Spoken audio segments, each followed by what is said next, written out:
By now, most of us are already aware that Natasha Sapote's petition was not entertained, was shut down in the floor by Akpabio and his cohorts. Allow me to use that word. Also, she did not attend the disciplinary hearing uh, by the ethics committee yesterday, which is within her fundamental right if she chooses to or not to.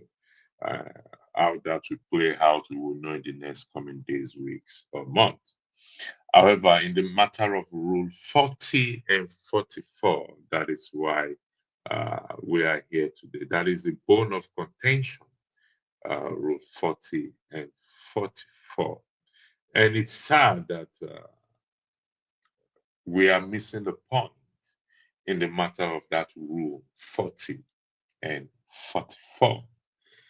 And particularly for those of us who champion the voice of women, we will understand what that rule is, the implications of that rule.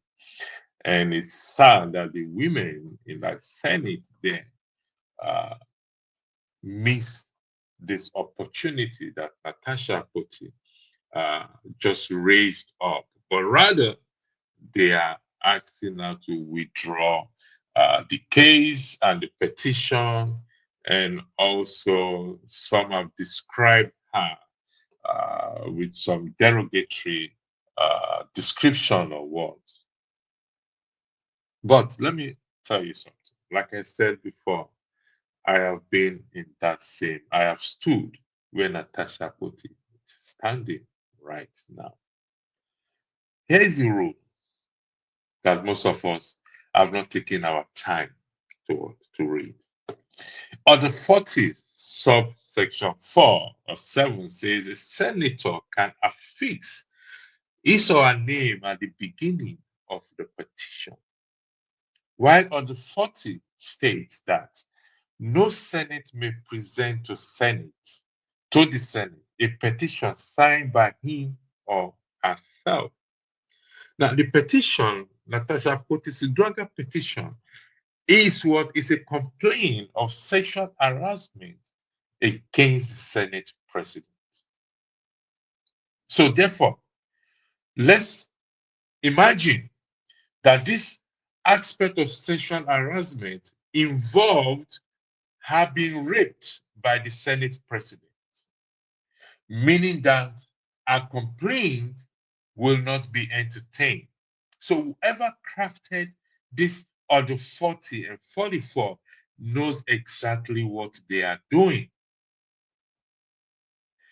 And history will not be kind to our colleagues, particularly our female colleagues in the house who stood silent. Because we must remember, we must not forget that our daughters, mothers, sisters, nieces, one day will find themselves in that house, that so-called hallowed chamber that has been desecrated by those evil men who don't give a thought of what they're doing. So, how is it? What is the rationale behind me affixing my name at the start of a petition, but I cannot sign my name? In this case, Natasha sexual harassment case against Akpabio. This is a personal thing. Her feelings, something she knows, something she felt, something that was done to her. So let's say let's just have this argument. She asked somebody like Ireti Kingigwe to sign that petition for her. The same Ireti Kingigwe who went on air to say she called Natasha twice, asking her to withdraw the case.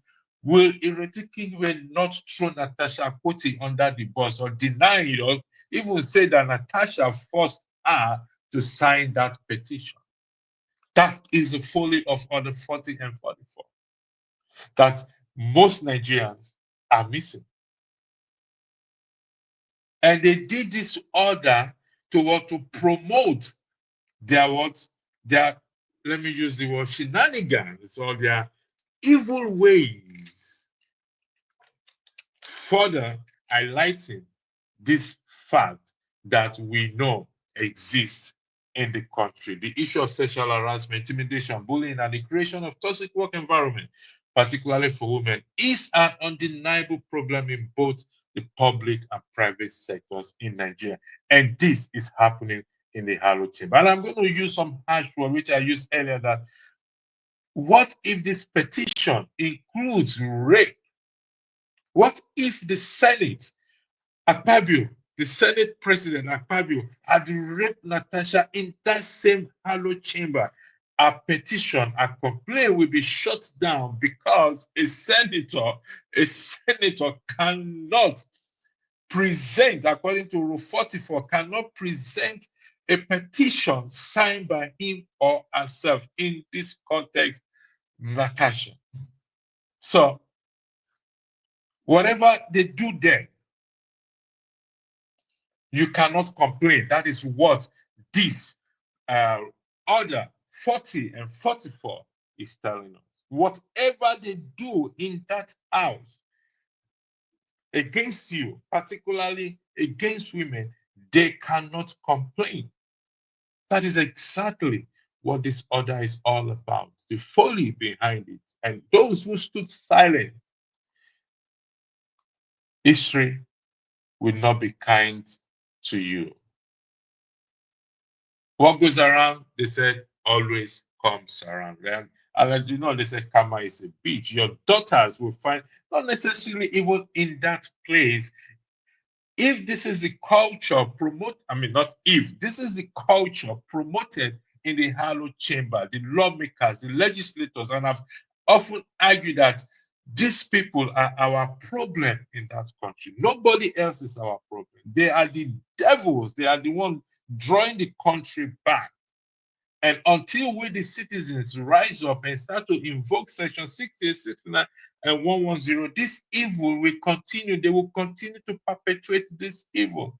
Ask yourself this question. If Natasha Akpoti-Uduaghan was your wife, your daughter, your sister, your niece, how would you feel if she's raped in that Harlow Chamber by Senator Akpabio, and she brought up a complaint in this matter? This is how it will be shut down. So imagine why women are staying away from politics. Natasha's petition will go down history as what? As a good petition. She's written her name in history. Girls, upcoming women that will read it, we give them that boldness to say, yes, somebody stood up for them. For Akpabio, the petition will also go down history against his name, because this is not the first, second time, or third time a petition allegation of sexual harassment has been made against him. That is the number third man in the country. So whether a petition is shut down or not, it's a stain on his name. You may not care. It's a stain on his name. His children, wherever they go to, people will refer them as, oh, that is the man that the father, that is the girls that they are, the children that their father was alleged to, and he shuts down the woman's petition. That is how it is. The same way it is with the current president of Nigeria, where $460,000 were confiscated from him in the matter of what? Illicit drug trade, which he couldn't even defend. Is on his name forever. He will go down as what? As the worst president in Nigeria. And that is what is going to happen to Akpabio. But again, who do we have to blame? We have to blame ourselves for allowing such thing, for keeping silent, particularly our colleagues, Ireti Kingibe, with other females there who kept quiet, who called her, who want her to repeat the petition, to withdraw her case. Clarification was provided. A case in the court of law is not against what? Against Akpabio. A sexual harassment case is against Akpabio presented. This is a well calculated, intelligent woman. And I must doff my cap for her. Whichever way or light we have seen her or we see her, she stood up, not just for herself, for her children, for daughters, for girls, for women all over the country. And it's sad when you see women, other women being used against her. That is how gullible. And as I said in one of my posts yesterday or 2 days ago, the mentality of Isogerians, what we will eat, don't give us sense. Again, we lose our senses as a result of that.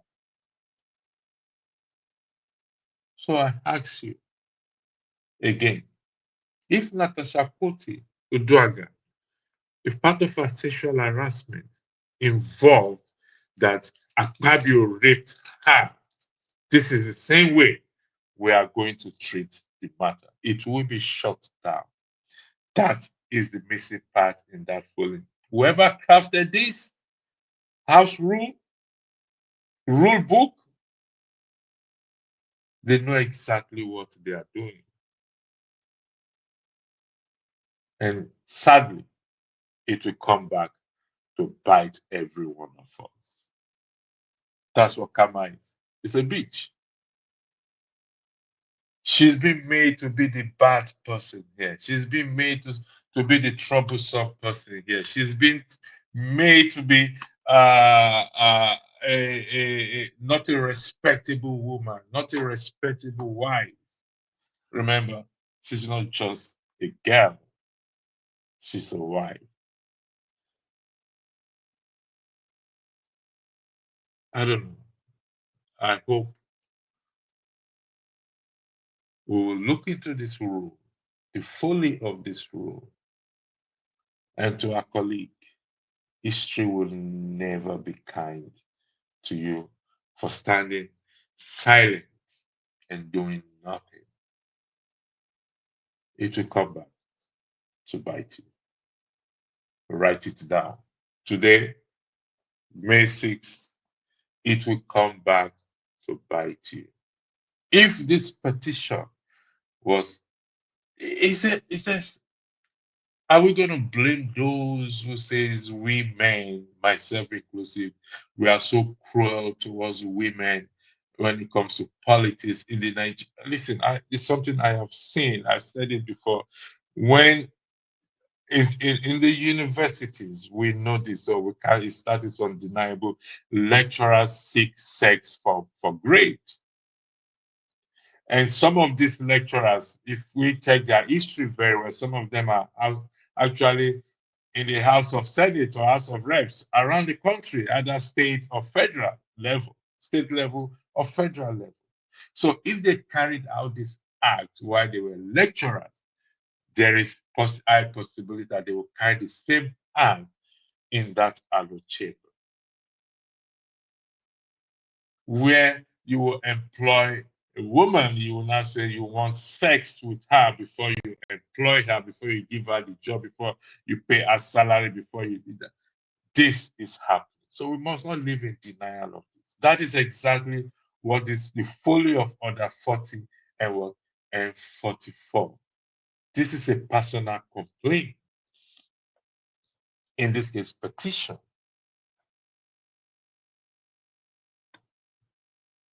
So, as history will be kind to you, Natasha, for bringing this matter up, history will not be kind to your colleagues for what who stood silent.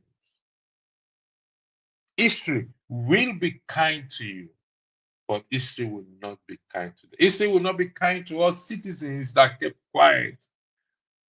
Whose father? History will not be kind to us in our constituency, because those people representing us against us, what they are saying is that this is what we, the citizens, want, because they claim to be representing us.